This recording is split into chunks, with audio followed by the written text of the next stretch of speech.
verem, tá? Se vocês quiserem tirar dúvidas, por favor, fiquem super à vontade com relação a isso. Solicitar, professora, eu não entendi, volta de novo. Ou então, professora, a senhora pode falar sobre esse tema, né? Pode falar sobre o Afeganistão, pode falar sobre alguma coisa mais. A gente queria ver a sua opinião, né? Ontem eu fiquei aqui horas conversando com meu marido, pensando em teorias mil sobre o Afeganistão. E aí, se vocês tiverem dúvida com relação a outras questões que não estão abordadas no conteúdo, e se eu tiver, obviamente, condições de discutir isso com vocês, fiquem super à vontade, gente. Então, isso aqui é um momento muito particular, muito individual de vocês, né? Eu quero que vocês tirem as dúvidas acerca disso e eu estou aqui à disposição, tá? Eu acho que a Amanda levantou a mão, né? Amanda? Não. Ou foi só a Mônica? Amandinha, você levantou a mão? Foi a Mônica. Mônica, sua Foi a mãe. Diga, Mônica. querida.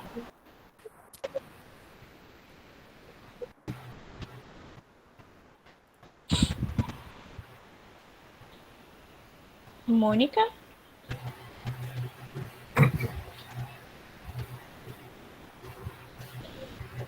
Mônica, você escuta a gente? Você viu que você levantou a mão? Ou não viu? Apertou sem querer. Será? Professora, como a Bom, gente viu aí que é muito conteúdo também, a Mônica não se pronunciou, a senhora também pode ir adiantando e quando a senhora concluir alguma coisa, se a senhora quiser abrir espaço, aí a senhora pergunta, ou se não abrir para o debate, continua de novo, e assim vai. certo, Fica certo. Não, interessante. pode deixar que eu vou sempre perguntar para vocês, né? Tá. Sempre eu vou chamar Os debates vocês aqui a... tá muito bom na sala.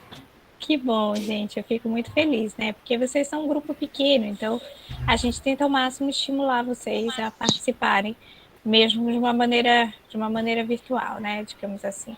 Mas a ideia é ir continuando, eu vou avançando, mas sempre perguntando se vocês estão querendo tirar alguma dúvida. Mas fiquem à vontade, se não quiserem esperar para que eu tenha esse momento de perguntar, eu estou aqui à disposição, tá? Então vamos lá, pessoal. Vamos começar.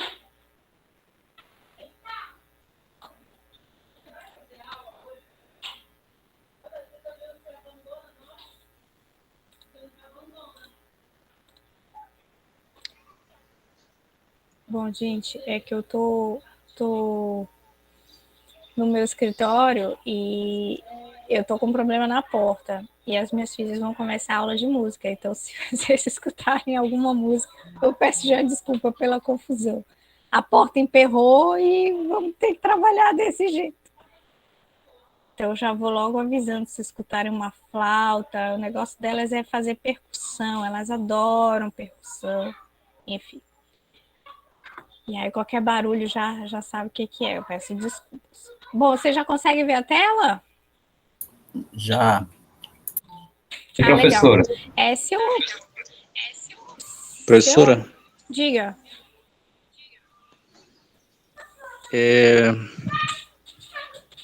por causa da minha internet, eu não estou vendo a slide da senhora e baixou tua voz também. Não sei se é o que aconteceu.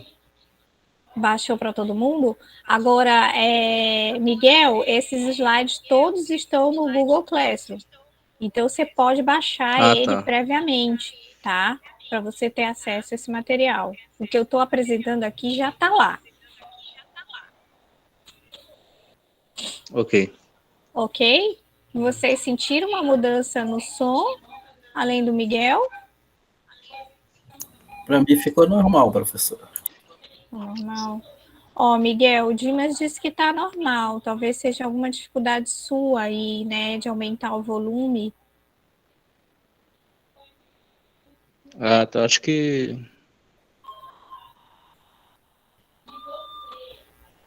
Tá? E aí esse material você pode ir lá no Google e ter acesso a esse material, tá? Qualquer coisa, Tamires pode baixar ele para você e mandar no seu particular, né, Tamires? Com certeza, professora. Então, pronto. Então, vamos lá. Aí facilita também a vida do Miguel. Então, vamos começar, gente. Eu queria falar para vocês sobre o que é a ONU, né? Que tá caladinha, né, nessa situação do Afeganistão, né? Ninguém fala da ONU, né? Então, o que é essa ONU? Como é que ela funciona, né? Até que ponto ela pode intervir ou não? Então, obviamente, eu vou trazer aqui uma visão muito crítica sobre a ONU. Não é uma visão romântica, eu não tenho uma visão romântica sobre os sistemas internacionais, já tive no passado. Logo quando eu comecei a advogar, eu achava que isso funcionava, e hoje eu vejo que isso funciona, mas a gente precisa saber muito, né, como manusear essas instâncias, porque elas têm uma estrutura muito sofisticada, né? Então, a gente tem vários sistemas internacionais de proteção de direitos humanos, a gente tem o sistema ONU, que é o Sistema Global de Proteção de Direitos Humanos, que surge dentro da Organização das Nações Unidas, e nós temos também os sistemas regionais de proteção de direitos humanos. Né? Os sistemas regionais de proteção de direitos humanos são aqueles sistemas que estão vinculados a uma estrutura de um organismo regional. Então, nós temos o Sistema Europeu de Proteção de Direitos Humanos, que está vinculado ao Conselho da Europa. Nós temos o Sistema Interamericano, que está vinculado à Organização dos Estados Americanos. Nós temos também o Sistema Africano, que está vinculado à Organização Africana, né? Esses são os sistemas regionais.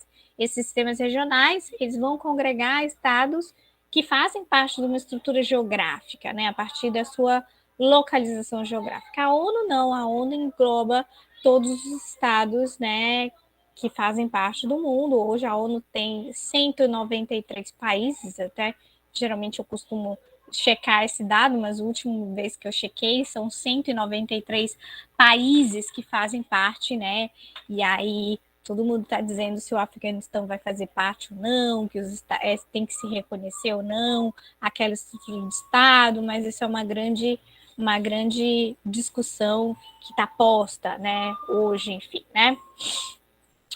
Então, a ONU é essa estrutura realmente mundial, global, que ela surge a partir de 1945, depois do segundo conflito mundial.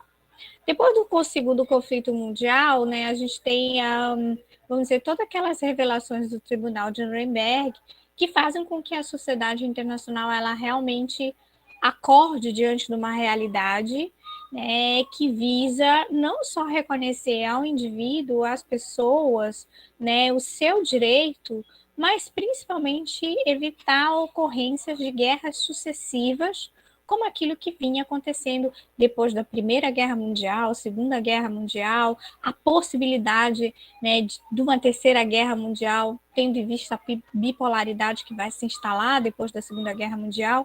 Então se percebe que aquilo era completamente nefasto, completamente negativo, né, e que os Estados, eles, principalmente a Europa, que já vinha sofrendo em decorrência do primeiro conflito mundial, depois do segundo conflito mundial, e como é que isso vai permanecer, né? E os estados precisavam, então, se reunir, se congregar.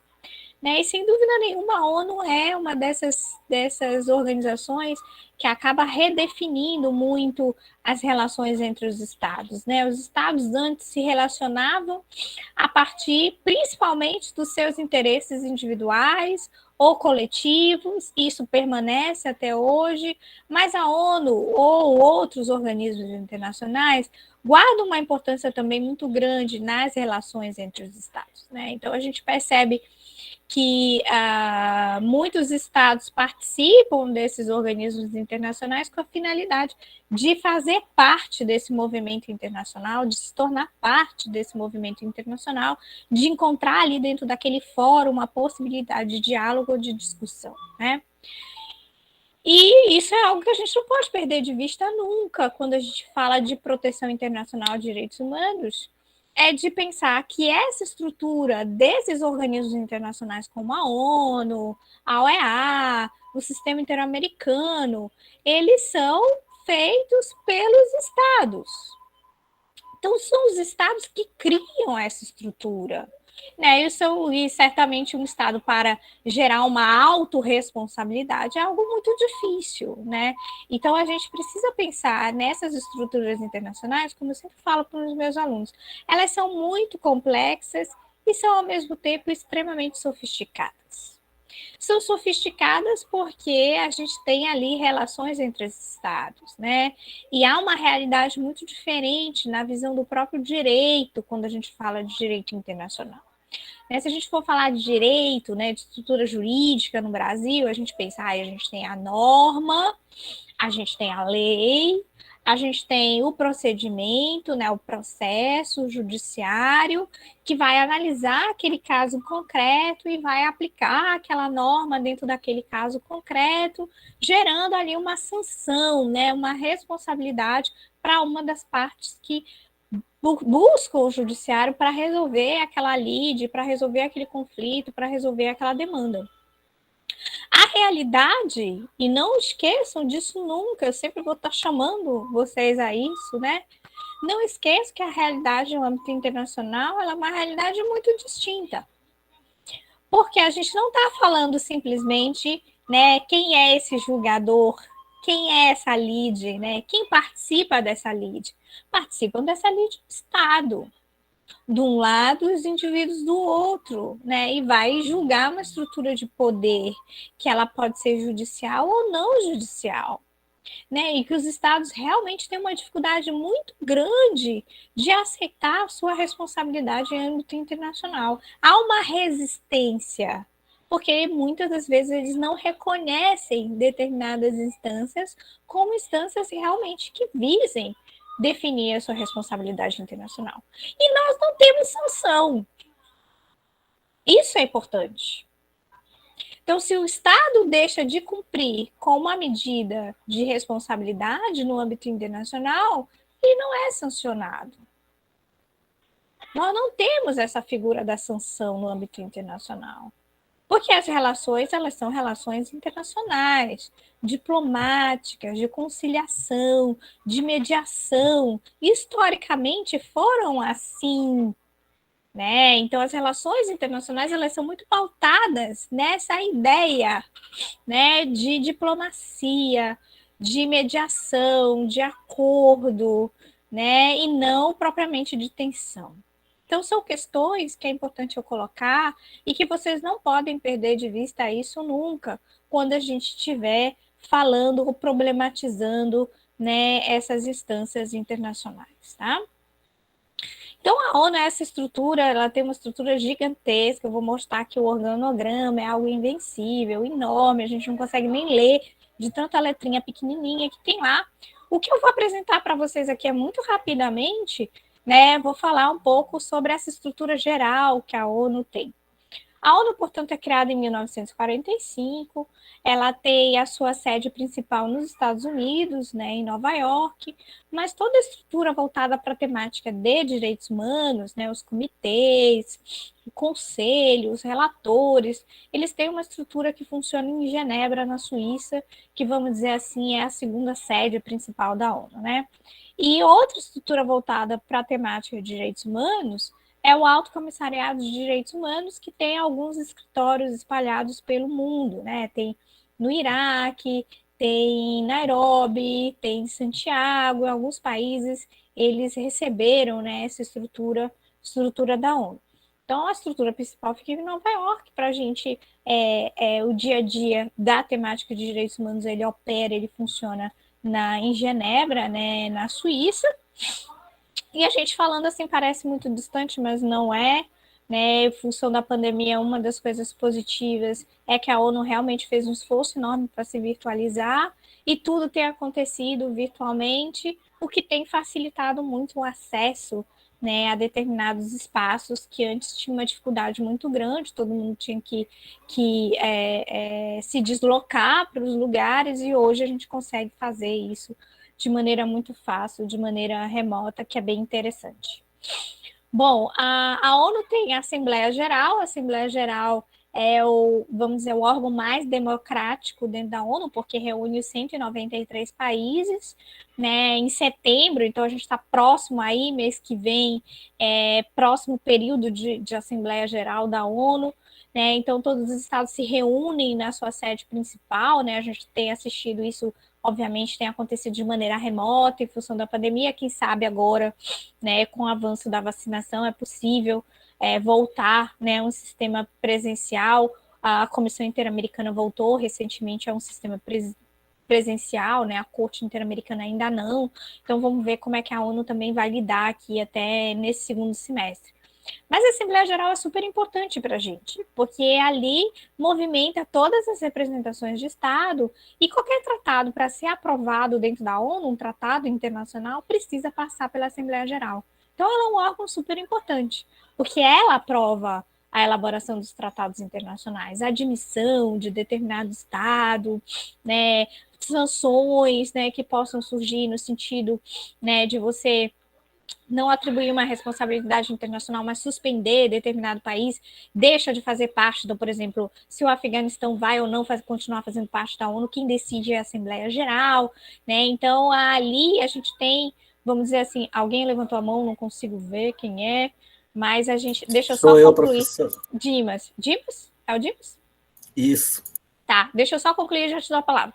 Então, na Assembleia Geral, a gente tem ali os estados, as representações de estados, e eles vão em muitas comitivas, e estão todas as agências especializadas da ONU também reunidas, né? E a Secretaria-Geral, vamos dizer, organiza, né? São várias semanas, não é uma semana só, mas são vários momentos que acontecem de muita reunião, de muita coalizão,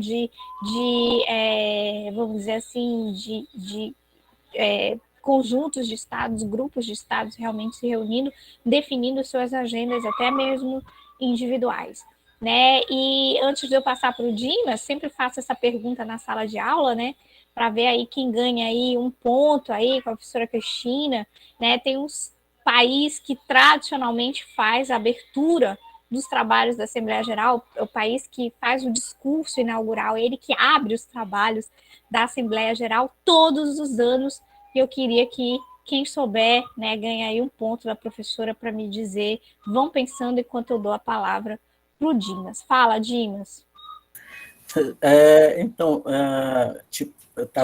Me fez lembrar agora há pouco sobre esses países que fazem parte dali.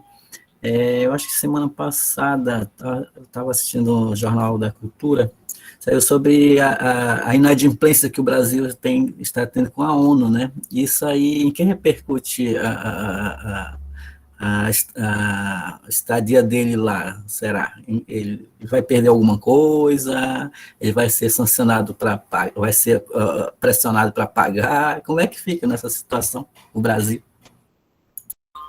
Desculpa, Dimas, eu cortou para mim. O Brasil vai pagar o quê? É sobre a inadimplência. Parece que o Estado brasileiro está inadimplente com a ONU. O que vai custar para o Brasil na ONU? Na verdade, assim, o Brasil e muitos países ficam e moram na ONU, né? O Brasil, durante muitos anos, fez parte da ONU e nunca contribuiu, né, para o funcionamento da ONU. Isso acontece de maneira mais recente, né, dentro da história, quando a gente vai quitar a nossa dívida no Fundo Monetário Internacional. Isso acontece com muitos países também, que tem a sua economia atrelada aos financiamentos do Fundo Monetário Internacional, eles obviamente não conseguem ser doadores dessas instâncias internacionais. Então, o Brasil, na sua história mais recente, conseguiu, né, digamos assim, fazer essas doações. Mas não é só a nossa realidade, né? Estados Unidos também já teve diferentes fases em que contribuiu e não contribuiu, e não acontece de nada. Aí a gente tem mais um exemplo sobre a questão da sanção, né? Contribui quem pode contribuir dentro do montante que pode contribuir. É lógico que há ali um planejamento em torno das despesas, as necessidades, né? Isso é feito, mas a princípio não existe nenhum tipo de sanção internacional para aquele Estado que está em mora e que não contribui, como foi o caso do Brasil durante muito tempo, e não parte da história recente, não. Às vezes as pessoas falam muito, né, do governo Bolsonaro, que fez isso, que fez aquilo, mas isso já aconteceu, né, no passado. Bom, Ok, então vamos... obrigado.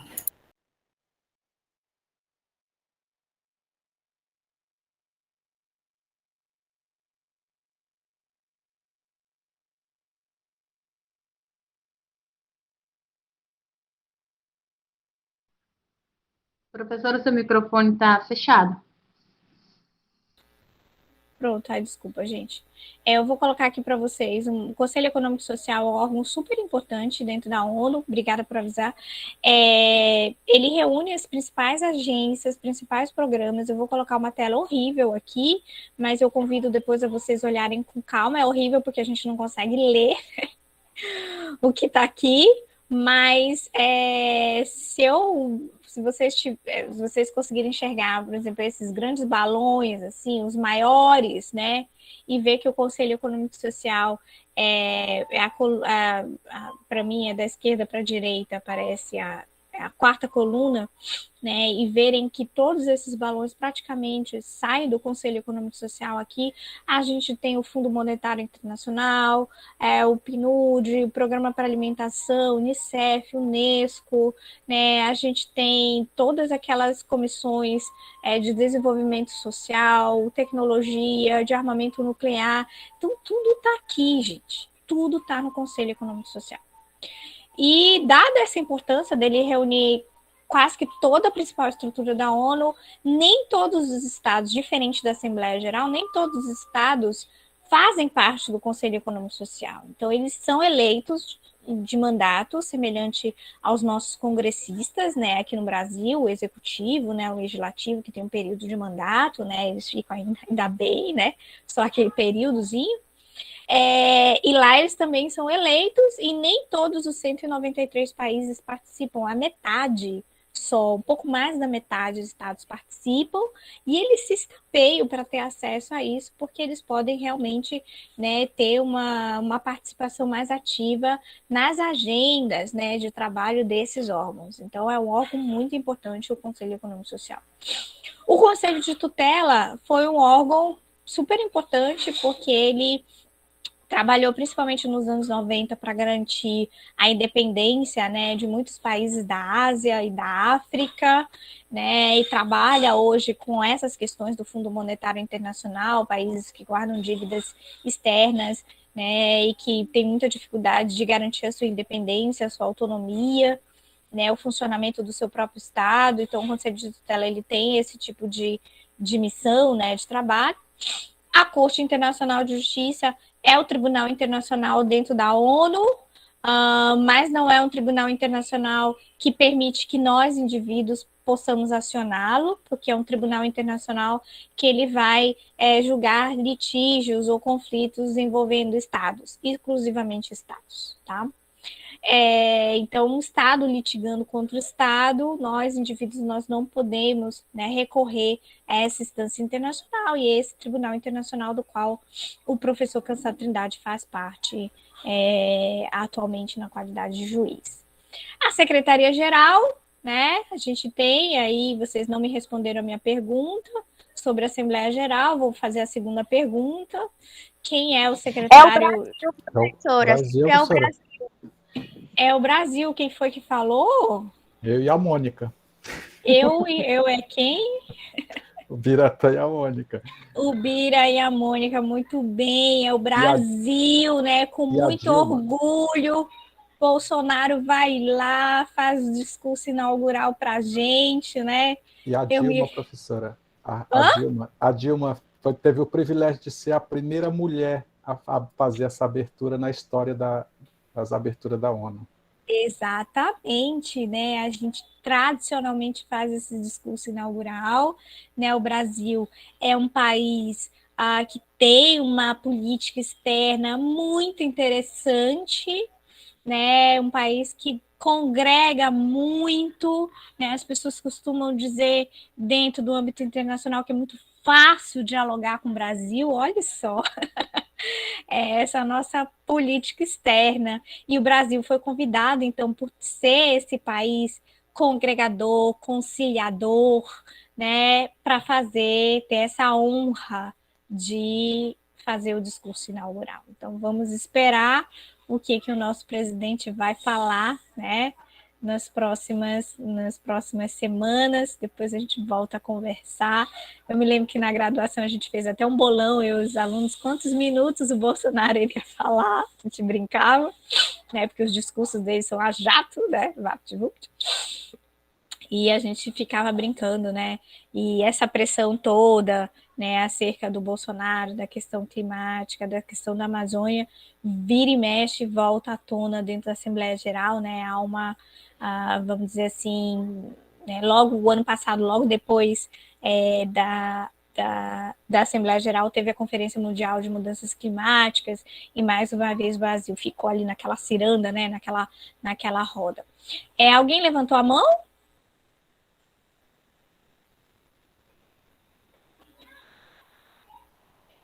Não? E quem é o secretário-geral da ONU, gente? Da onde ele é? Bora, Bira. Bora, Mônica. Eu não sei, professora, mas até onde eu tinha visto era o Antônio alguma coisa. Antônio, acho que era Antônio. Isso, é Antônio. Para ser nome Antônio, qual é a nacionalidade da pessoa, gente? Onde nós encontramos Antônios? No Brasil, né? Maranhão, professora. Aonde?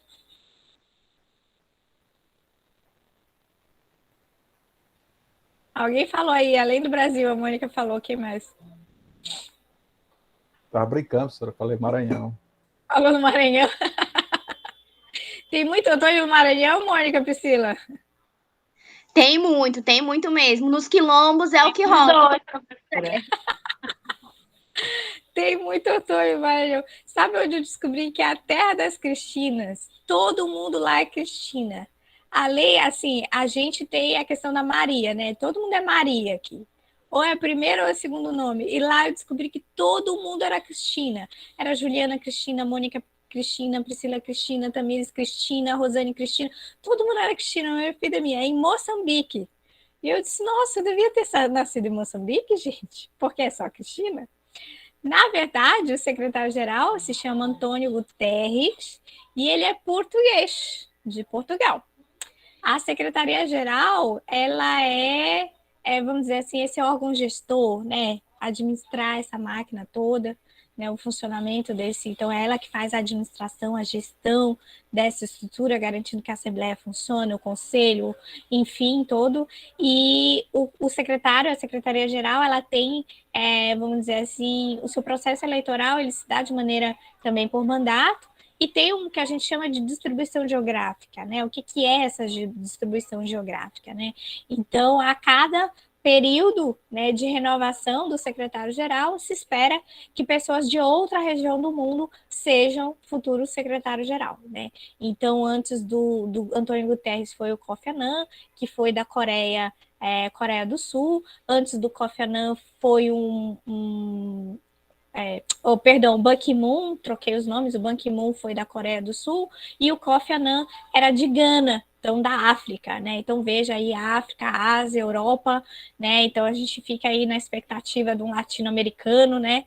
Mas a nossa bola não está assim tão insuflada para a gente pensar assim, né? Como seria aí um latino-americano ocupando, vamos dizer, a Secretaria-Geral da ONU.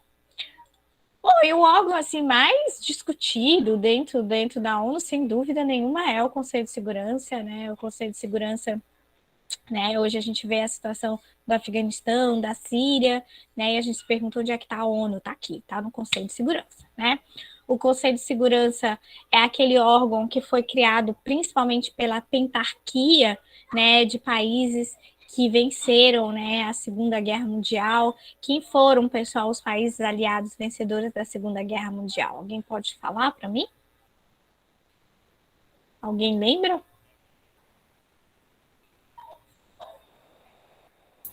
Estados Unidos. Estados Unidos, muito bem. Dimas. Inglaterra. Inglaterra, muito bem. Quem mais venceu? França. França, isso, quem mais? Canadá. Canadá não, gente, Canadá é super neutro, a política externa dele não se mete em nada. Mas ele não foi para lá também? Não levou as Não, tropas? não, o Brasil Na também segunda? foi, né, Dilma?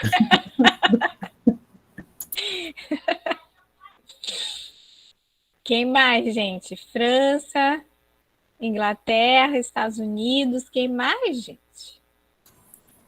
Na União Soviética, né? A União Soviética, né, que deu aquele chapéu, né, no Hitler, no inverno russo. Hitler achou que podia e não podia, né? E aí levou aquele chapéu. E a China, né, também. A gente tem os países aliados da Segunda Guerra Mundial e são esses 5 países que formam a pentarquia do Conselho de Segurança, que são os países permanentes, né, dentro do Conselho, que nem os nossos ministros do STF, que estão lá de eterno, né, que vão ficar velhinhos, semelhante aqui, né, no nosso ainda tem a expulsória, né, mas lá no Conselho de Segurança nem isso. Então, eles estão lá desde 1945, são vitalícios, né? Portanto, ficam lá, não tem mandato nenhum. E eles têm, né, além de serem vitalícios, o que eles têm mais, gente, de diferente dos outros membros do Conselho? Alguém sabe? Acho que é o poder de voto, né? Alguma coisa assim. Poder de veto, Veto, né? VETO, poder de vetar, né, de criar um obstáculo, de impedir, né? Então, toda vez que o Conselho de Segurança tenta enviar, por exemplo, uma missão de paz para a Síria, quem é o membro do Conselho Permanente que veta, pessoal? Alguém sabe? Quem não quer ajuda humanitária para a Síria, gente? Eu vou chutar a China. Mais ou menos. Quem é, gente? Quem também não quer ajuda humanitária para o Afeganistão no momento?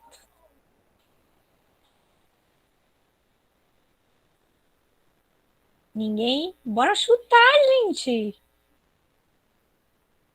Alguém respondeu aí no chat. Ah, eu não vejo o chat, gente.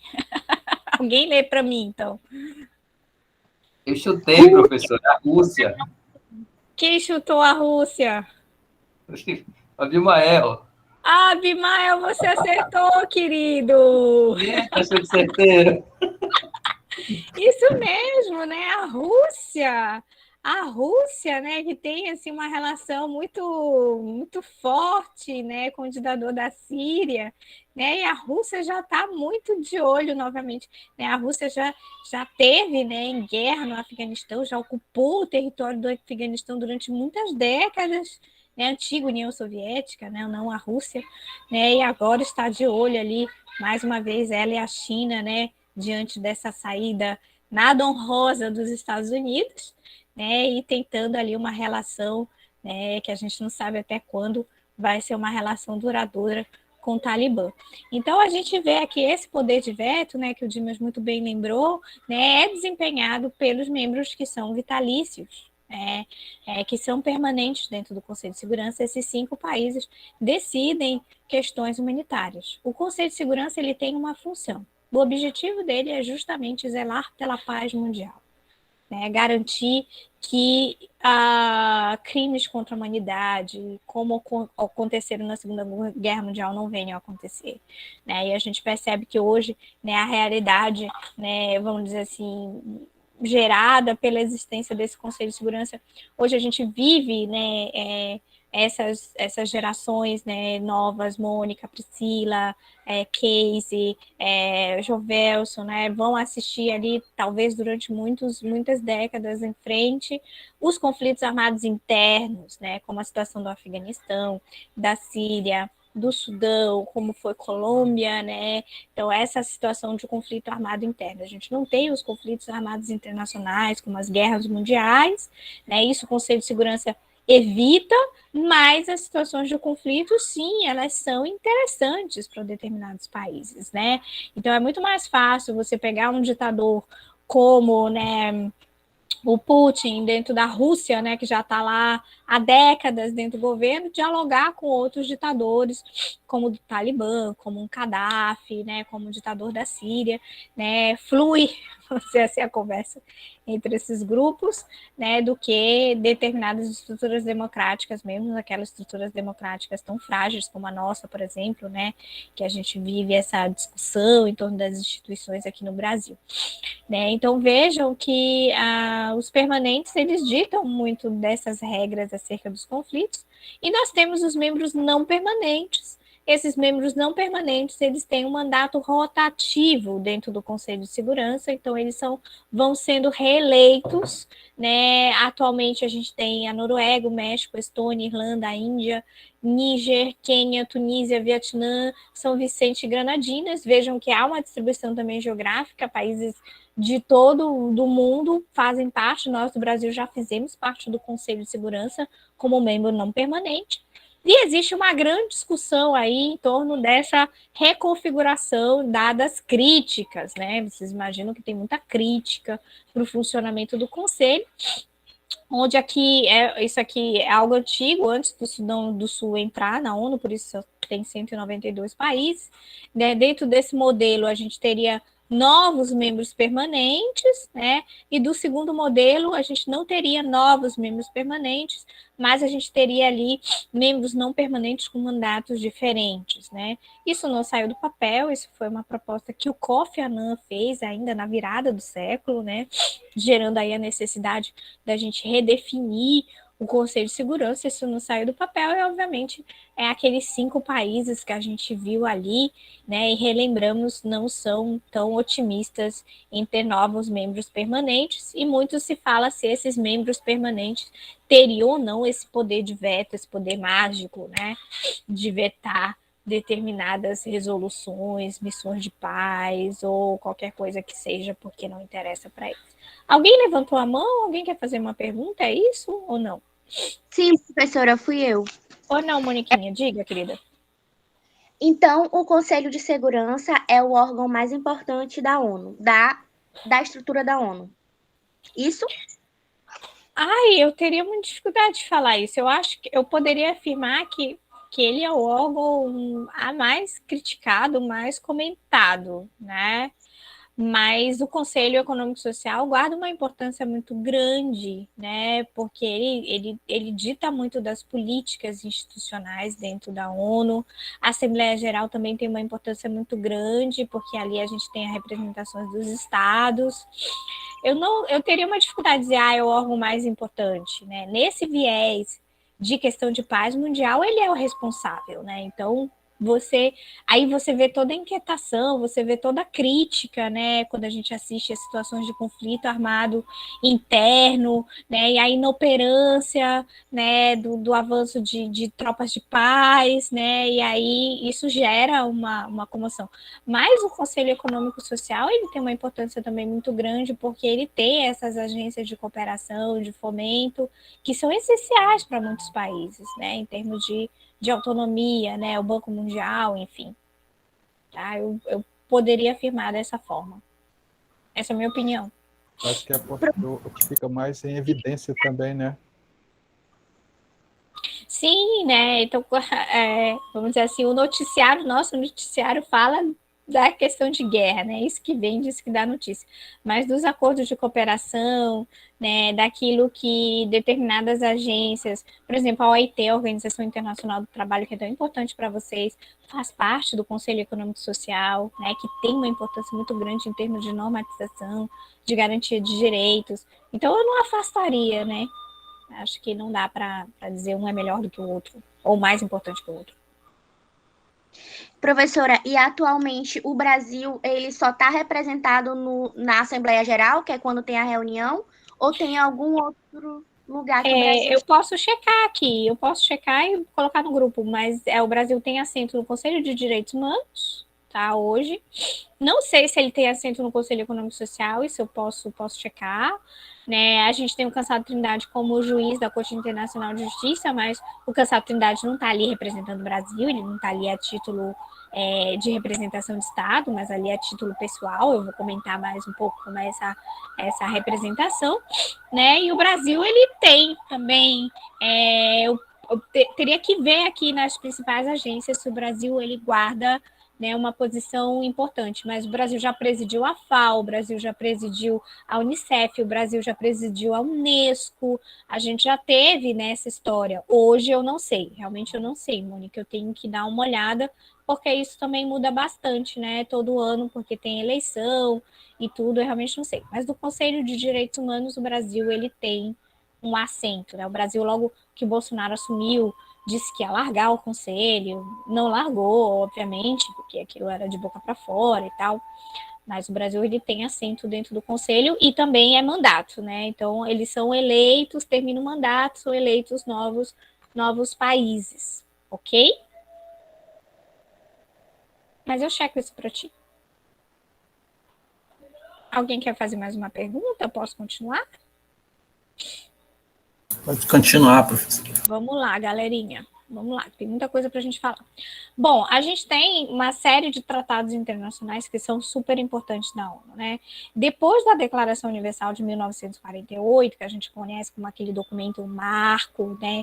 O Cansar-Trindade, nesse texto que está lá no material de vocês, fala sobre o legado dos 60 anos da Declaração Universal. Ele diz o quanto a declaração é importante, que ela marca esse movimento irreversível dos direitos humanos, né? A declaração ela é replicada dentro do nosso texto constitucional, por exemplo. Existem dispositivos na declaração que são ipsiliter aquilo que está contido dentro da nossa Constituição. Então, a declaração é esse documento que, vamos dizer, vai inaugurar toda uma série de tratados internacionais que vão surgindo a partir, principalmente, dos anos 60, né? A gente tem uma série de tratados durante esse período.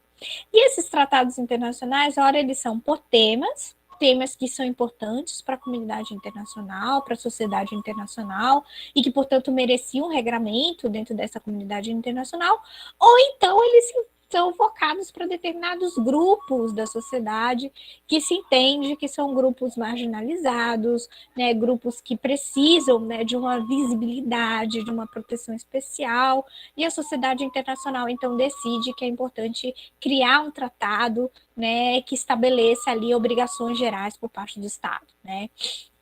Então, a gente tem, exemplo, né, genocídio, que é um tratado temático, discriminação racial, que é um tratado temático. Vejam que são os dois principais documentos que surgem, principalmente depois da Segunda Guerra Mundial.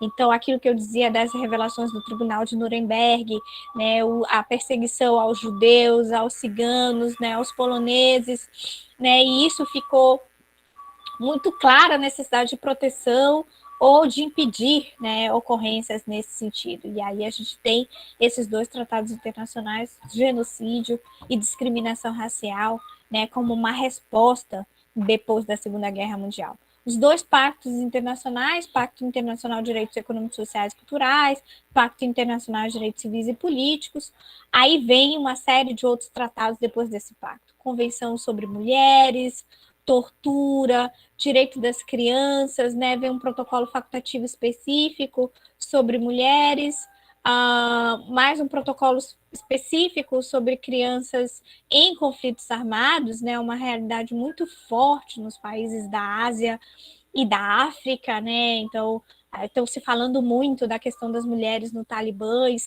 esquecendo das crianças que são recrutadas também para formar o exército do Talibã, que é uma questão muito, muito grave, né, e muito presente nos países do Oriente.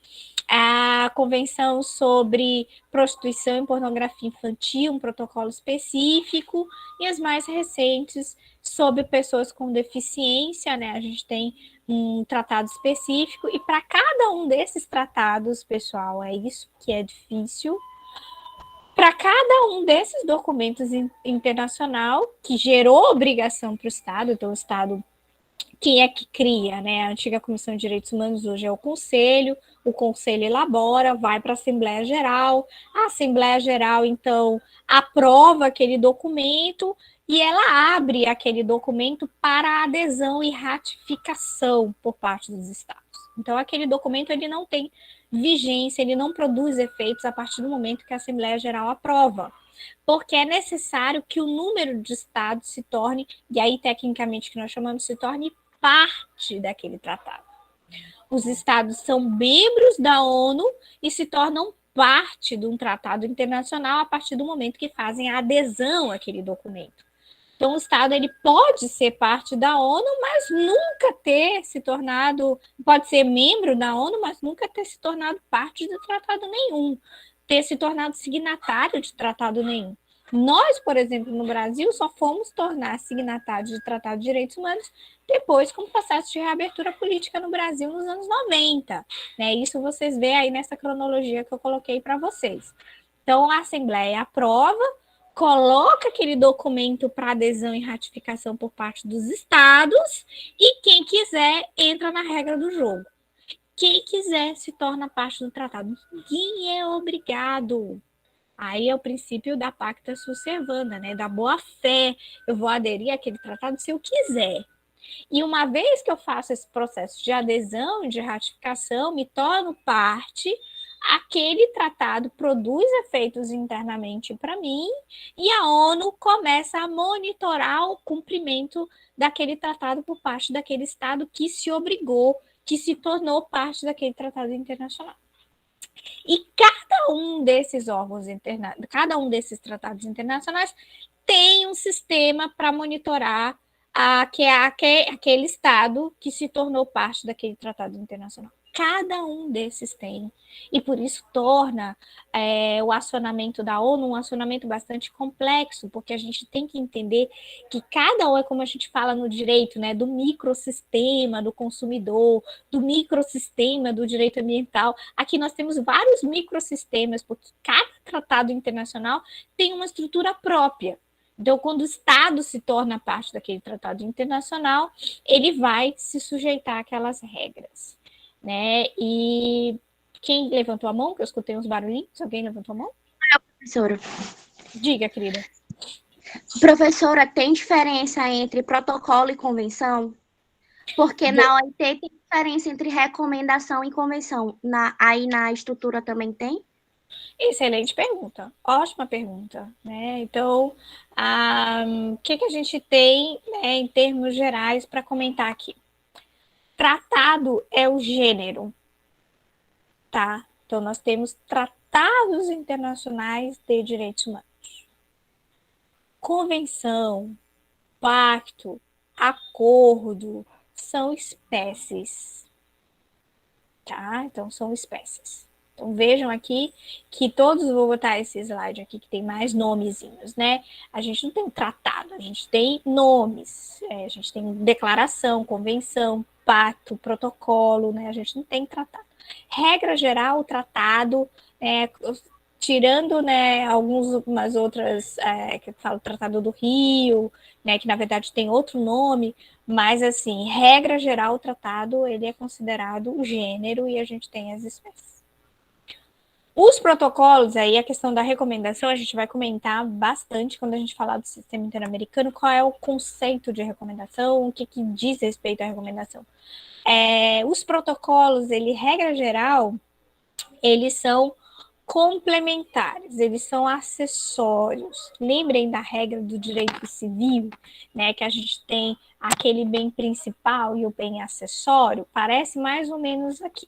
Né, a gente tem aquele tratado principal e a gente tem um tratado acessório, um tratado complementar.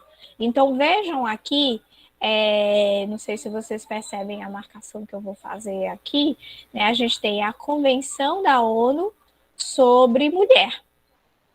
E a gente tem o protocolo facultativo da mesma convenção. E o que é esse protocolo, então, professora? Se a gente tem a Convenção sobre Mulher e a gente tem um protocolo facultativo sobre mulher. São várias questões, basicamente 3, que eu vou elencar aqui para vocês. A primeira delas, matéria que não é consenso, matéria que é controvertida, né, e que os estados têm muita dificuldade de chegar a um consenso, o tratado tem que sair, mas aquela matéria não é consensual. Por exemplo, pena de morte. Muitos países da África, ali da região do Caribe, tem pena de morte. E isso não é uma matéria de consenso, mas está lá a proteção do direito à vida, né? Sem qualquer tipo de, né, penalidade, né, de restrição, direito absoluto, enfim.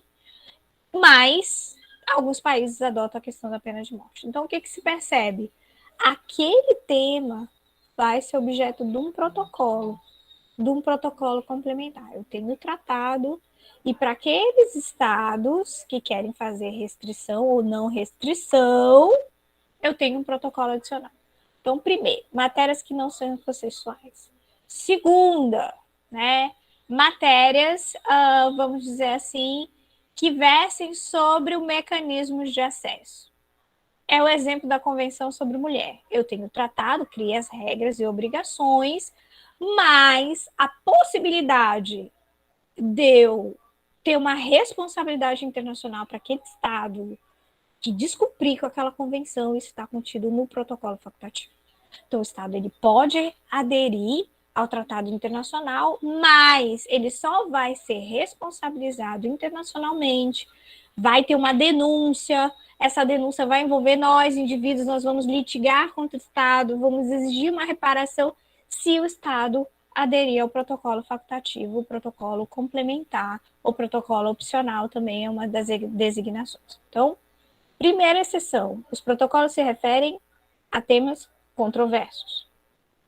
Segunda, alguns trazem um protocolo facultativo que é justamente esse peticionamento, a responsabilidade internacional, que não aparece no documento principal. E a segunda possibilidade, que aparece muito bem aqui com relação à Convenção sobre o Direito das Crianças, né? A gente tem aqui matérias que são complementares, que não vão aparecer no tratado ali dos anos 80, que aparecem de maneira mais recente, com uma necessidade de atualizar, de revisar o conteúdo, né? Então, aqui realmente é aditivo, né? Realmente aqui é complementar, sobre a questão de conflito armado, prostituição e pornografia infantil. Então, os protocolos opcionais, eles podem aparecer dessas, vamos dizer assim, levando em consideração esses três aspectos, tá? E para nós aqui interessa muito os protocolos facultativos que trazem a possibilidade de denúncia internacional. Como é que eu vou recorrer a uma instância internacional? Como é que eu vou denunciar se aquele Estado não aderiu ao protocolo facultativo? Então, isso para a gente é muito importante. Ficou claro, Mônica? Ficou sim, professora. Aí eu tenho só mais uma dúvida. Quando o Estado ele passa a ser signatário, ele tem que fazer um decreto para colocar aquilo no sistema jurídico interno? Ou o tratado por si só, ele já tem a força de lei? Ele precisa de algum tipo de regulamentação? Boa pergunta. Eu devolvo isso para a turma. Era a pergunta que eu ia fazer para a turma. Para que o Brasil, essa é a dúvida da Mônica, para que o Brasil se torne parte de um tratado internacional, não basta que o chefe do executivo, o Bolsonaro, a chefe do executivo federal, que vai lá na Assembleia Geral, aceitei, aprovei, legal, e vou devolver para que instância no Brasil, quem é a instância no Brasil, quem é o órgão no Brasil que ratifica o Tratado Internacional de Direitos Humanos, pessoal? Alguém sabe? Congresso. Muito bem, Dimas, o Congresso Nacional. Cabe aos nossos congressistas, né, o Congresso Nacional, né, e agora a gente tem, a partir daquela emenda, né, alterou a partir de uma estrutura completamente complexa, né, são bicameral, né, são participação das duas câmaras, em sessão conjunta, com aprovação, né, dos 3/5, né, então tem aquele quórum extremamente qualificado. Então, cabe ao nosso Congresso Nacional ratificar e, posteriormente, o Executivo Federal, então, né, a gente tem aquele decreto legislativo, o Congresso Nacional publiciza a partir de um decreto legislativo e o Executivo Federal, então, vai fazer o que nós chamamos do ato de depósito, tecnicamente. Ele comunica à Secretaria-Geral da ONU, dizendo que o Estado brasileiro já ratificou, já se tornou parte daquele tratado, e é quando internamente aquele tratado começa a produzir efeitos. Alguns países, como a Turquia, por exemplo, basta a adesão do chefe do Estado. Não tem esse, vamos dizer assim, esse duplo grau, né? O chefe do executivo, o Congresso Nacional, né? A Turquia não, basta o executivo lá, é bem hard lá, né? E não tem essa estrutura que a gente tem aqui. Ficou claro, Mônica, a tua dúvida era essa? Sim, professora, perfeito. Joia, gente. Alguém quer mais perguntar alguma coisa?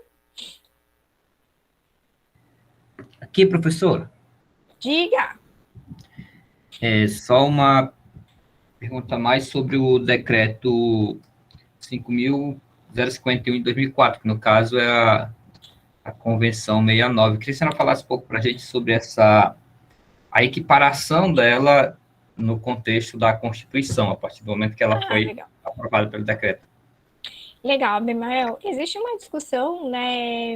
Vamos dizer assim, tem uma discussão doutrinária e tem uma posição, né, do STF com relação a isso, né? Se a gente pegar, eu queria mostrar aqui para vocês. Deixa eu interromper. Deixa eu pegar aqui um slide aqui para vocês, que aí fica mais fácil. Eu acho importante fazer essa pausa aqui para explicar isso aqui, que eu acho que a pergunta do Abimael merece uma explicação assim. Deixa eu ver aqui.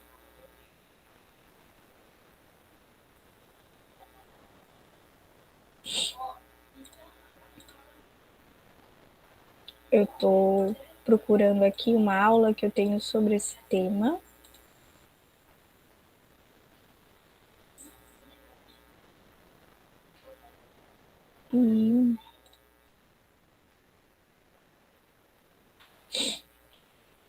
Eu tô só um instantinho, pessoal, que eu acho que é importante.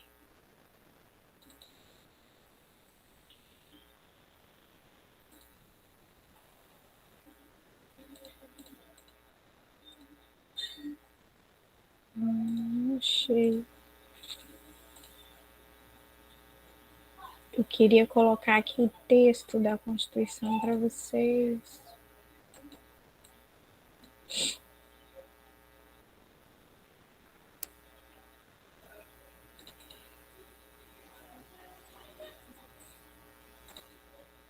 Só um instantinho. Agora já me localizei aqui.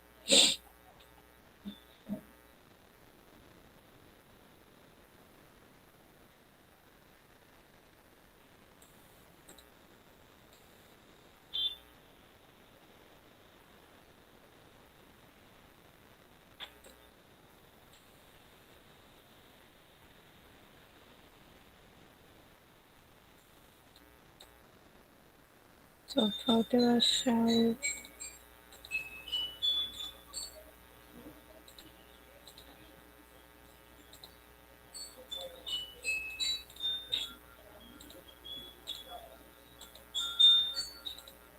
Eu acho tudo menos o artigo da Constituição.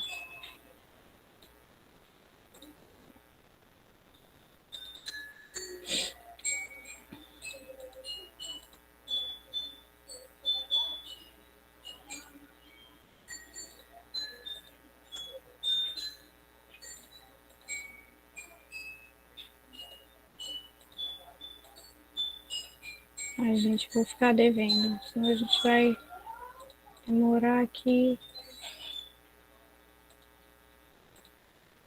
Vou ficar devendo para vocês. Bom, a gente tem 2 artigos dentro da Constituição, dentro do artigo 5º, é o parágrafo 2º e o parágrafo 3º do artigo 5º do texto constitucional. O parágrafo 2º, quem redigiu o parágrafo 2º foi o professor Cansado Trindade. O professor Cansado Trindade, ele conta pra gente essa história e ele diz que ele teria sugerido um texto que dissesse que o Brasil, ele, se a gente ler lá, se vocês puderem procurar aí, e aí seria bem legal se alguém puder compartilhar aqui, que eu realmente não achei, esse parágrafo 2º e o parágrafo 3º do texto constitucional, que vem ao encontro da pergunta do Abimael. Uma vez que o Brasil se torne parte de um Tratado Internacional de Direitos Humanos, aquele conteúdo deve ser agregado ao texto constitucional. Isso é a redação do parágrafo 2º do artigo 5º. E durante muitos anos, né, o STF interpretou isso de uma maneira que não dizia respeito ao conteúdo literal, né, a ideia que o professor Cansado Trindade tinha de que realmente quando o Brasil se tornasse parte dos tratados internacionais de direitos humanos, esses tratados eles fizessem parte do corpus juris do texto constitucional, se tornassem normas constitucionais. E durante muito tempo, o STF interpretou que os tratados internacionais, na verdade, seriam normas infraconstitucionais, né? Então, a gente tem a Constituição e os tratados teriam ali, lado a lado, aí tem a discussão se é lei complementar, lei federal, isso já passou por várias interpretações dentro do STF, várias fases dentro do STF a respeito disso. E há alguns anos para cá, a gente tem um habeas corpus famoso, né, julgado, onde o STF muda de entendimento e passa a entender, portanto, que as normas provenientes de tratados internacionais, elas se tornam formalmente constitucionais, né, se passar por esse processo legislativo, né, diferenciado, né, que equivale a um processo legislativo de emenda constitucional, tá? Então, esse processo legislativo equivalente... tá aqui, a Mônica colocou aqui pra gente. Aqui. Os direitos e garantias expressos nessa Constituição não excluem outros decorrentes do regime e dos princípios por elas adotados ou de outros tratados internacionais que a República Federativa seja parte. Então, aquele rol de direitos que elenca no artigo 5º, ele não termina aqui, ele seria meramente exemplificativo, né? Ele não se exaure. Então, outros tratados podem somar direitos aos incisos do artigo 5º. Mas essa não foi a interpretação que o STF, né, nos fez esse favor.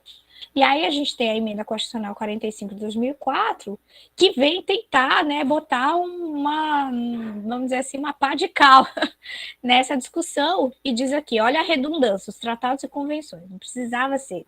Convenção é tratado, tratado é convenção, a redundância. Mas a Constituição, ela é prolixa, né? Nossa Constituição, ela fala várias vezes a mesma coisa. Então, aqui não é diferente. Tratados e convenções internacionais sobre direitos humanos que forem aprovados em cada casa do Congresso Nacional, em 2 turnos, por 3/5 dos votos, os respectivos membros serão equivalentes à emenda constitucional. Então, aqui, para que um tratado internacional se torne formalmente constitucional, faça fazer parte desse bloco de constitucionalidade, a gente tem a necessidade desse processo de ratificação qualificada. E até recentemente a gente tem, né, a Convenção da ONU sobre pessoas com deficiência nesse processo de equivalência constitucional. A doutrina costuma dizer que nós temos tratados formalmente constitucionais e materialmente constitucionais. A Flávia Piovesan é uma dessas, por isso que ela está na referência de vocês. A Flávia, ela diz que é formalmente, quando passa por esse processo qualificado aí dos 3/5, está lá no parágrafo 3º, e materialmente, quando o conteúdo dele é um conteúdo de direitos humanos e direitos fundamentais e que, portanto, seria constitucional. Aí o STF diz, não, peraí, só tem norma que é constitucional, aquela que é formalmente constitucional.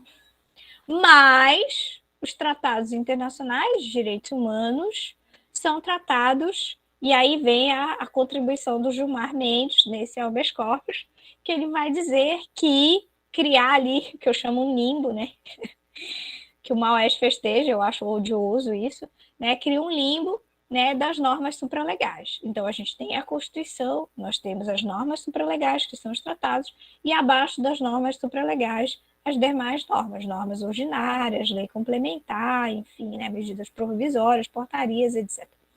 Né? Então, a gente tem o texto constitucional, e esses tratados que não passaram por esse formalismo são considerados normas supralegais, abaixo da Constituição, mas acima do texto constitucional.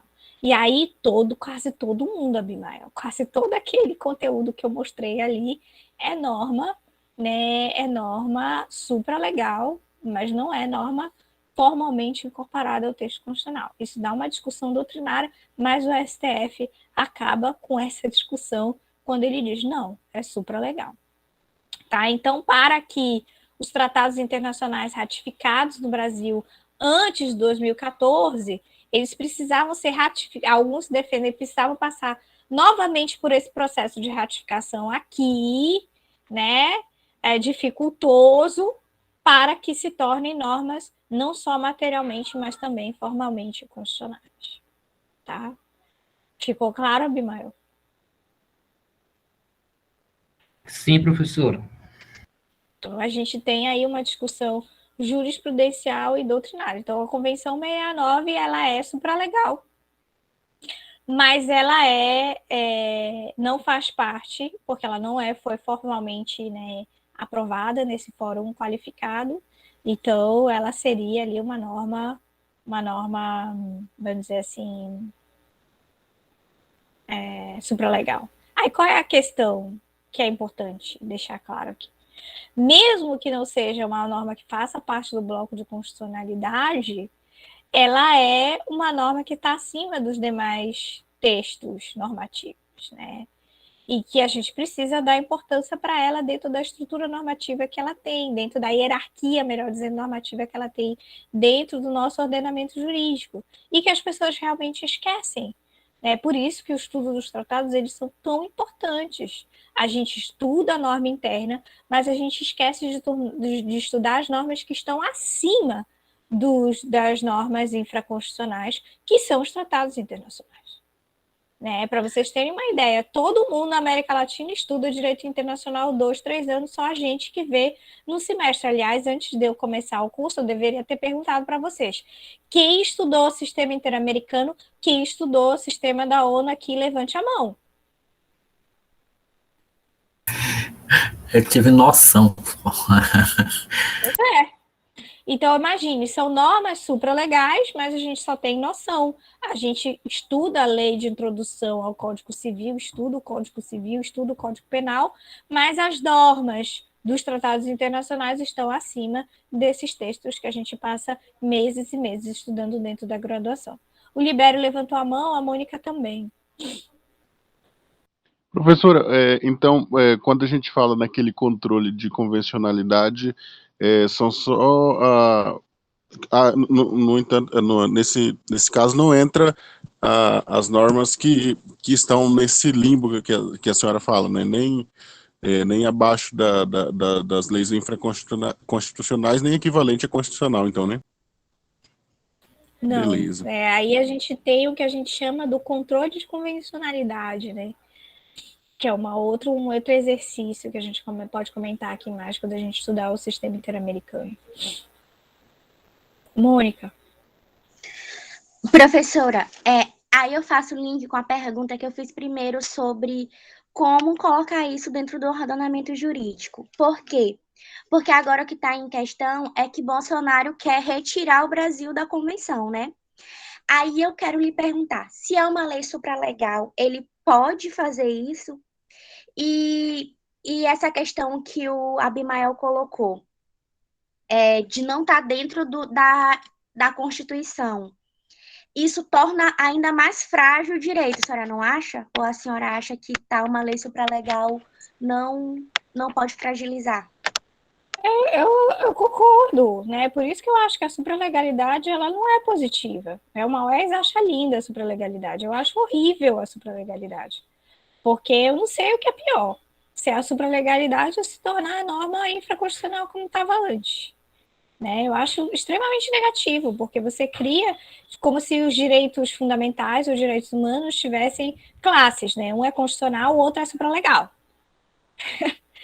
Né? Eu acho isso quando eles querem, na verdade, dizer a mesma coisa. Né? Então, a gente tem tratados que são mera reprodução daquilo que está dentro da nossa Constituição, mas é supralegal, não é constitucional. Isso é uma excrescência, no meu ponto de vista.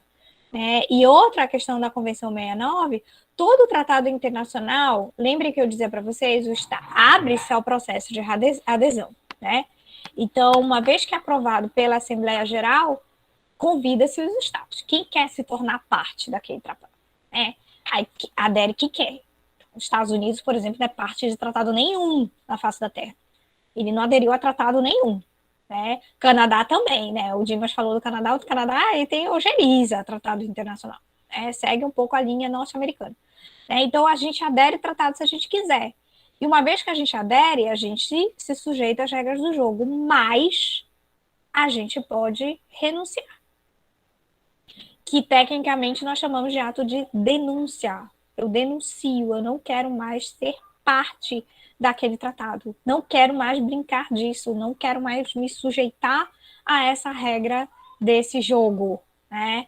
Então, o Estado, ele tem esse direito, ele tem o direito de dizer não quero mais, tá? E para alguns tratados internacionais, como é o caso da Convenção 69, você criou ali, né, você abriu a possibilidade que o Estado ele tem aquele tratado vigorando naquele país durante um lapso temporal. É como se vocês convocassem o Estado novamente para que aquele Estado, perante a comunidade internacional, dissesse: nós reiteramos do nosso compromisso internacional perante esse documento. Então, o Estado ele precisa reiterar. Não é que o Bolsonaro vá denunciar, é que vai chegar o momento que a Convenção 69 não vai valer mais para a gente, porque a Convenção 69 precisa de um processo novamente de adesão, de ratificação.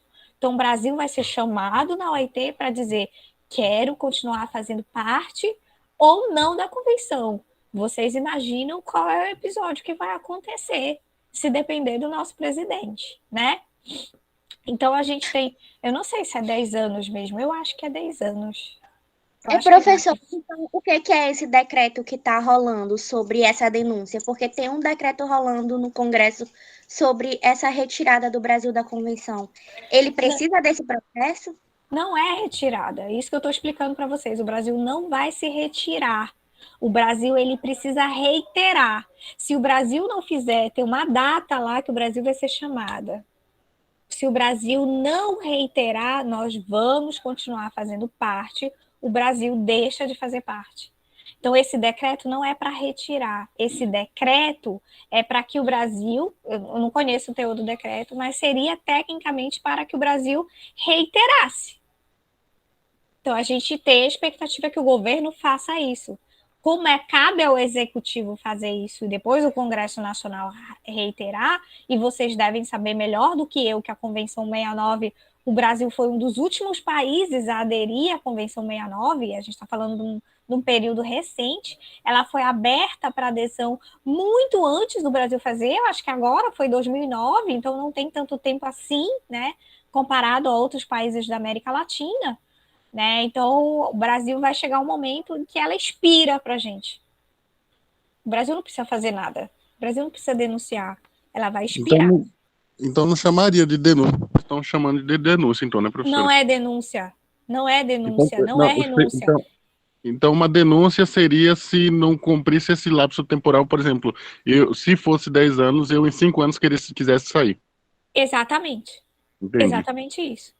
Então, tem muitos países, por exemplo, tem tratado que não tem essa regra.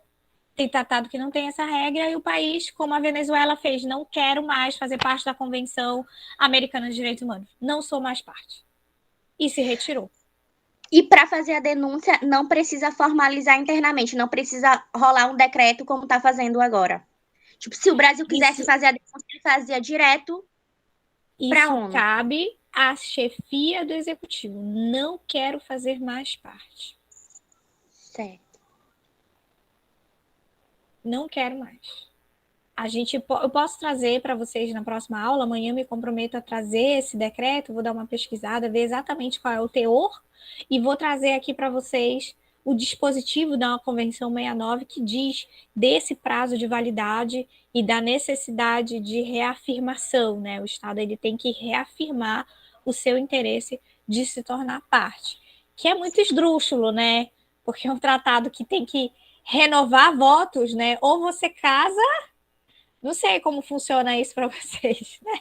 Então, eu casei, eu não tenho que ficar renovando votos, quero continuar casado ou não, né? Não sei se para os indígenas que estão aqui tem esse processo de renovação, não sei como funciona, né? Para a gente que eu casei, não tenho que ficar dizendo, né, de 5 em 5 anos, quero continuar casado com você. Mas para um 69 parece assim, né? É uma regra completamente esdrúxula e que está gerando um grande problema, já foi difícil para o Brasil aderir ao 69, né? E agora para esse processo de reiterar é mais complicado ainda, né? Eu imagino Professora, que...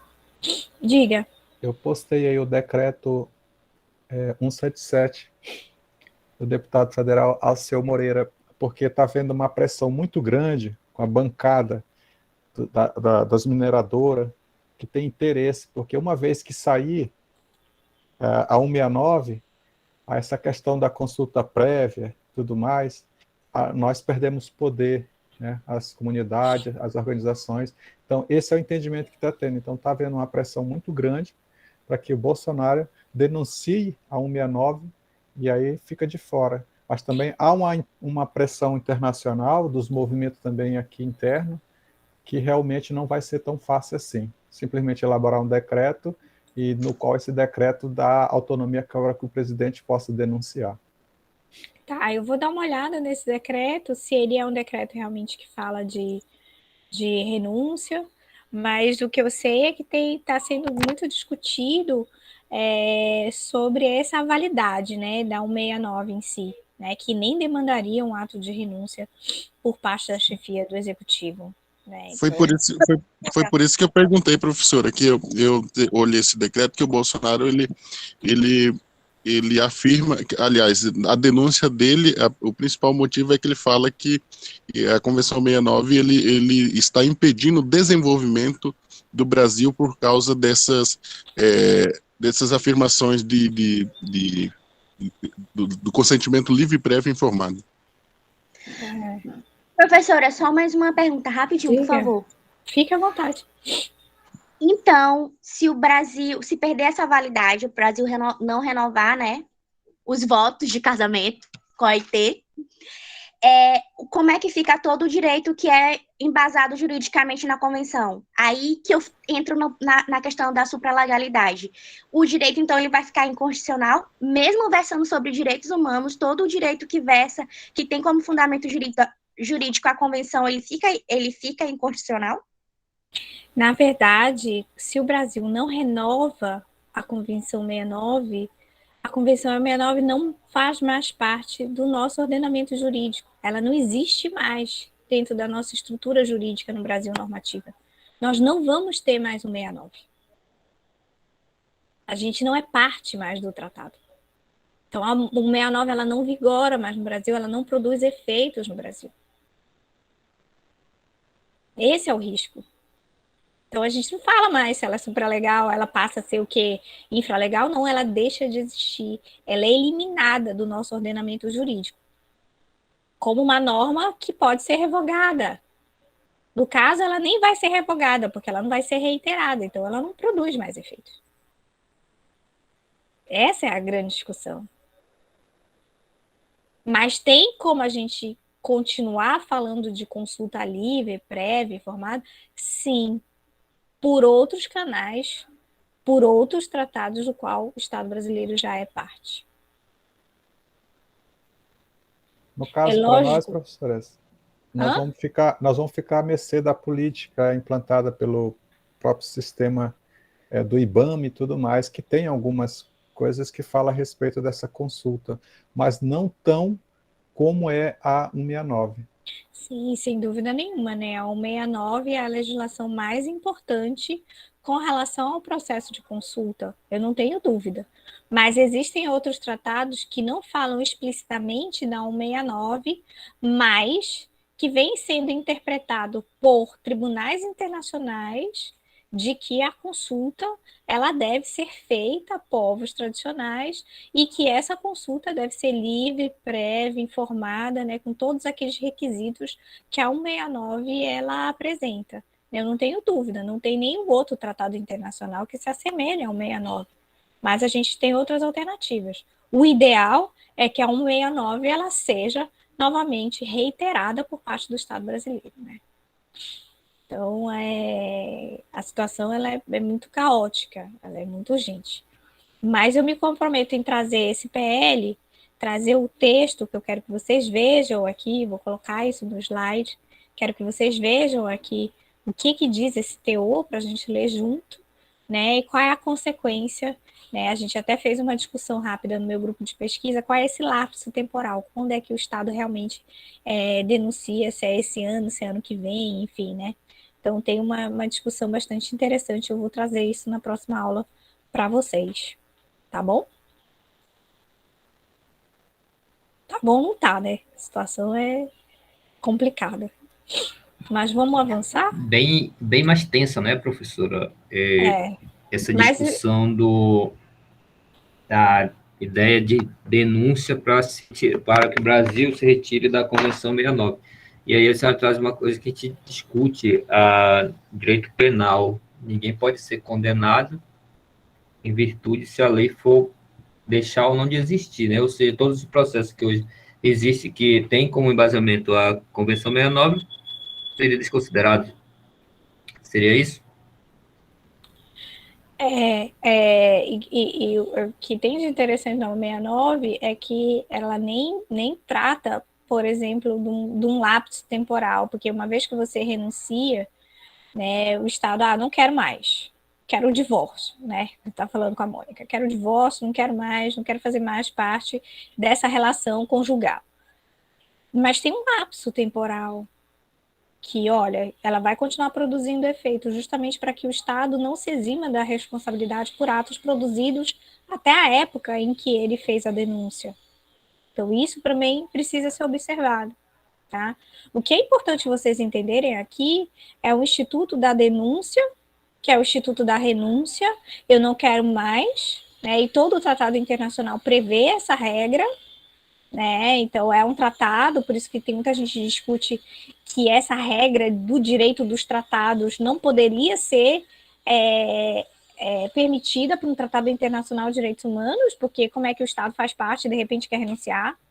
Né? Então, uma vez que ele aderiu para sempre, não é uma situação que eu possa me desvencilhar, isso não teria o menor sentido, mas existe, né? O Estado ele pode simplesmente dizer que não quero mais, e nesse caso específico, há necessidade do Estado ser chamado para que ele diga se ele quer continuar sendo parte ou não. Vai chegar um ciclo, é como se o tratado tivesse um ciclo. E aí ele chega ao final e o Estado brasileiro vai ser chamado a dizer quer ou não fazer parte.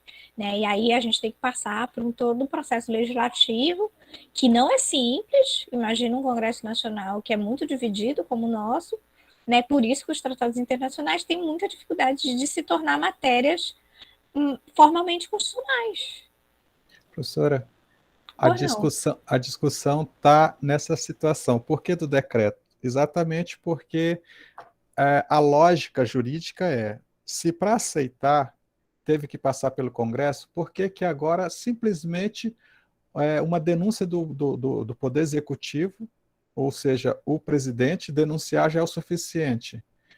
Aí houve um questionamento muito amplo e aí vai se levar ao Supremo Tribunal Federal, e aí, com essa possibilidade de se levar ao Supremo Tribunal Federal para analisar a questão e ver se é preciso somente a denúncia do Executivo ou se tem que passar pelo Congresso. Aí o deputado Disseu só está adiantando o processo. Ele só está adiantando o processo, fazendo um decreto, porque se a Câmara já dá autonomia para o presidente, ele não precisa mais consultar o STF. Essa é a lógica que está rolando na cabeça dele e que ele representa todo o pessoal ali da mineração e da agropecuária.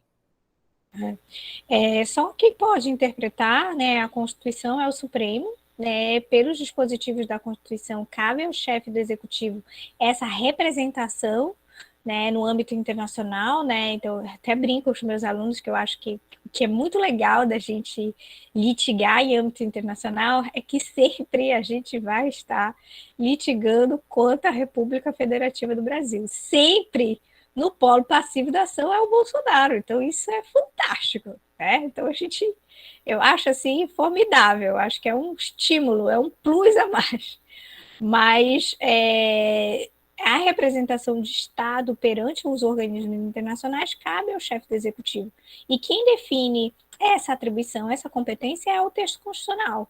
Então, se o STF, que é o intérprete da nossa Constituição, entender, né, que se o Congresso Nacional, ele é esse crivo, né? Ele é essa segunda instância que ratifica, ele também teria que ratificar o processo de renúncia.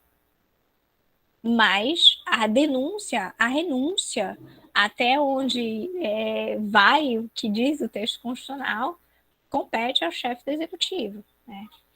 O que é muito difícil. Mas pode voltar com esse também, né, professora? Ou não? Tipo, depois de um tempo, que alguém quiser novamente, o Brasil quiser novamente seguir a convenção, sem problema nenhum, né? Pode, isso também já aconteceu várias vezes dentro da Convenção Americana, e é um tratado que eu conheço muito e falo disso, né? A gente já teve, por exemplo, o Peru, foi na época do Fujimori, denunciou, e agora o Peru faz parte de novo, a Venezuela também já foi e voltou, né? Então o Estado, ele pode, né? Ele não quer mais, me divorcio, mas de repente, né, se encanta novamente e resolve, né, fazer um novo contrato nupcial, sei lá o que, casar novamente e se tornar parte daquele tratado. Professora, considerando que existe o lapso temporal para execução e a vigência das convenções no país que a ratifica, teríamos também um prazo, um tempo após a renúncia ou a denúncia, se retirar para voltar para esse casamento, ou, por exemplo, hoje nós estamos na fase do cidadão lá, Jair Messias. Na próxima eleição, nós teríamos um novo presidente que viria com uma nova visão, e aí automaticamente ele poderia solicitar a inclusão de novo do país na convenção. Não teria esse lapso temporal para isso, não? Não tem um período para você ser parte, voltar a ser parte. Não tem, não.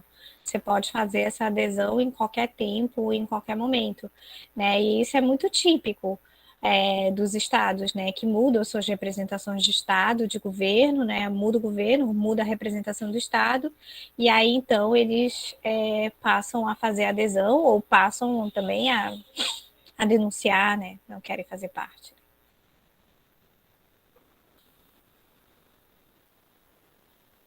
Diga, Casey. Professora, mas essa questão desse lapso temporal, ela não coloca uma instabilidade na própria concessão de direitos materiais, principalmente relacionado ao direito das minorias?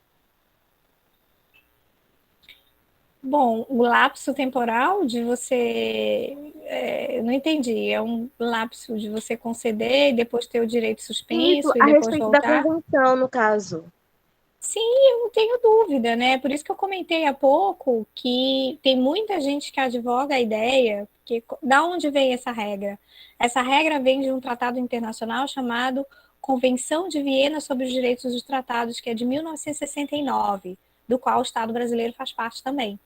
Né? Essa Convenção de Viena sobre os Direitos Tratados, ela disciplina quais são as regras, como elaborar o tratado, como escrever o tratado, como o tratado produz efeito. Então, ela define o escopo, a estrutura de um tratado internacional. Só que quando ela foi criada, né, em 1969, nunca se imaginou que a gente teria tantos tratados internacionais de direitos humanos. Porque os tratados, até então, vão regular relações entre os estados, interesses de estados, não interesses de nós, indivíduos. Porque muitos acreditavam que nós, por exemplo, indivíduos, nem éramos sujeitos de direito internacional, né? Tem pensador aqui no Brasil, literatura, que ainda fala sobre isso, né? Diz que nós não somos sujeitos de direito internacional.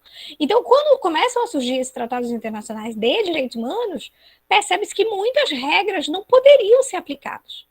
A gente falou agora, estamos falando bastante já, sobre a questão da denúncia, né, da renúncia. Mas tem outra regra que eu acho abominável, que é o Instituto da Reserva. O que é o Instituto da Reserva? Eu me torno parte daquele tratado internacional, mas aquele dispositivo, aquele artigo, eu não vou fazer uma reserva e aquilo não me alcança. Olha como isso é grave.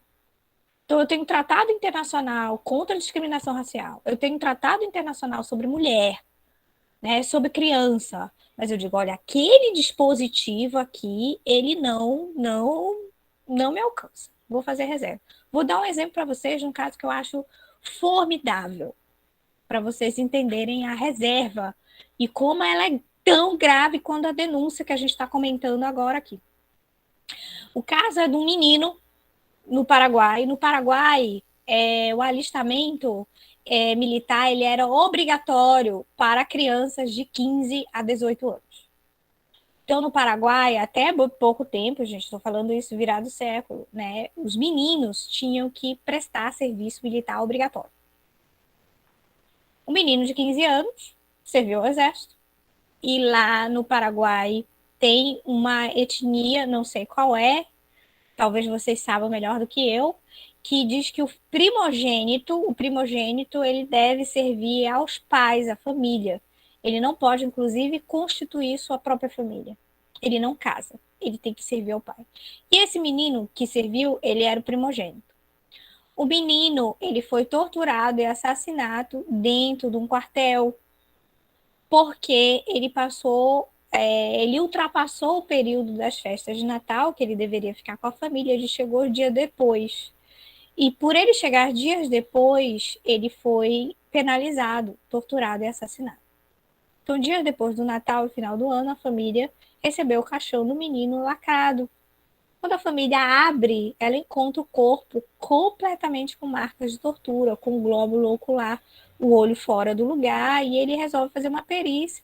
E nessa perícia se descobriu que o menino tinha sido torturado e assassinado. Porque a desculpa que o quartel deu é que ele tinha participado de um exercício militar e que uma bala atingiu e ele faleceu. E a família descobriu, então, que não foi aquilo, mas não sabia, de fato, como tinha acontecido, que circunstâncias aconteceram. O caso foi julgado pelas instâncias internas, alcançou o sistema interamericano, e uma das alegações que o Estado do Paraguai fazia à Corte Interamericana era a seguinte, que o Paraguai ele tinha se tornado signatário da Convenção Americana, tinha se tornado signatário da Convenção sobre o Direito das Crianças, mas tinha reservado o dispositivo sobre a proibição de alistamento militar obrigatório para menores de 18 anos. Ele fez uma reserva. Isso é incompatível com a própria necessidade de proteger crianças. E essa foi uma das discussões que a Corte fez com o Estado do Paraguai. Como é que você ratifica um tratado e faz reserva um dispositivo que não tem o menor sentido? E depois desse caso, o Estado do Paraguai retirou a sua reserva e passou a fixar que o alistamento ele seria obrigatório no Paraguai só para maiores de 18 anos, proibindo, portanto, o alistamento para menores de 18 anos. E ele retirou a reserva da Convenção da ONU sobre os Direitos das Crianças. Então, eu estou mostrando aqui que tem institutos que foram criados pela Convenção de Viena que são completamente alheios a um tratado internacional de direitos humanos, como, por exemplo, a renúncia, como, por exemplo, o ato de reserva. Eu não tenho dúvida, Casey, que isso traz um problema para a vigência, para a garantia de proteção de direitos, né? Como você vive uma situação, suspende, né? Não vale mais isso aqui e depois isso retorna e um outro lapso temporal, né? Isso, sem dúvida nenhuma, é bastante prejudicial. Eu espero ter enfrentado aí a tua pergunta, a tua dúvida. Ok? Bom, só para a gente finalizar, né, eu ia apresentar aqui o último slide para vocês, não deu para eu acho que é esse aqui, não deu para eu entrar dentro do conselho, mas aí a gente volta amanhã falando do Conselho de Direitos Humanos. Aqui tem um slide que ilustra aquilo que eu comentava para vocês, né? Cada um desses tratados internacionais tem uma estrutura de monitoramento muito particular, muito específica. Nós não vamos ver todas aqui, isso é invencível, né? O que é importante que vocês saibam aqui é que cada um deles criou um órgão de monitoramento. E dependendo do tratado, ou dentro do protocolo, né, aproveitando a pergunta que a Mônica fez, do protocolo opcional, facultativo, ele tem um sistema de monitoramento próprio. Então, o Pacto Internacional de Direitos Econômicos, Sociais e Culturais tem o seu comitê, que tem um sistema de monitoramento. O Pacto Internacional de Direitos Civis e Políticos tem um comitê específico. Discriminação racial tem um comitê de discriminação racial. Tortura tem um comitê contra a tortura. A Convenção sobre o Direito das Crianças tem um Comitê de Direitos das Crianças e assim por diante. E cada um desses tratados internacionais, eles têm um órgão de monitoramento que tem uma estrutura, um microsistema para, né, vamos dizer assim, a exigir do Estado o cumprimento daquela obrigação que contém dentro daquele tratado. E é isso que a gente vai ver amanhã. Né? A gente vai ver os mecanismos de acesso, a gente vai falar como pincelar aqui como cada um deles funciona, mas a ideia amanhã é a gente discutir como é que peticiona, o que é um relatório sombra, o que é um relatório periódico, o que é uma audiência, né, o que é uma revisão periódica universal, né, como eu aciono um relator especial, essa parte mais prática que eu queria conversar com vocês. Mas antes da gente ver isso, eu vou trazer esse dispositivo da Convenção 69, vou trazer esse decreto, né, que o Biratã colocou aqui para a gente, né, para a gente tentar fechar um pouco a discussão que a gente fez hoje, e a gente vai rapidinho falar um pouquinho do Conselho, que é esse órgão mais novo dentro da estrutura da ONU, que é o órgão mais importante para a gente sobre a temática de direitos humanos hoje, dentro da estrutura da Organização das Nações Unidas. Ficou claro, pessoal? Que a gente vai fazer amanhã? Sim, professora. Alguma dúvida mais? A gente pode encerrar. Lembrem que vocês precisam também pensar na disciplina que vocês vão se matricular. Lembrem que depois eu queria saber quem de vocês gostaria de participar da seleção dos bolsistas de iniciação científica. Então, a gente encerra por aqui. Eu acho que pode interromper a gravação, Tamires. E aí eu entro, Tamires, amanhã pelo link da clínica. Você não precisa entrar, pode deixar que eu faço isso. E na próxima aula a gente retoma, então, amanhã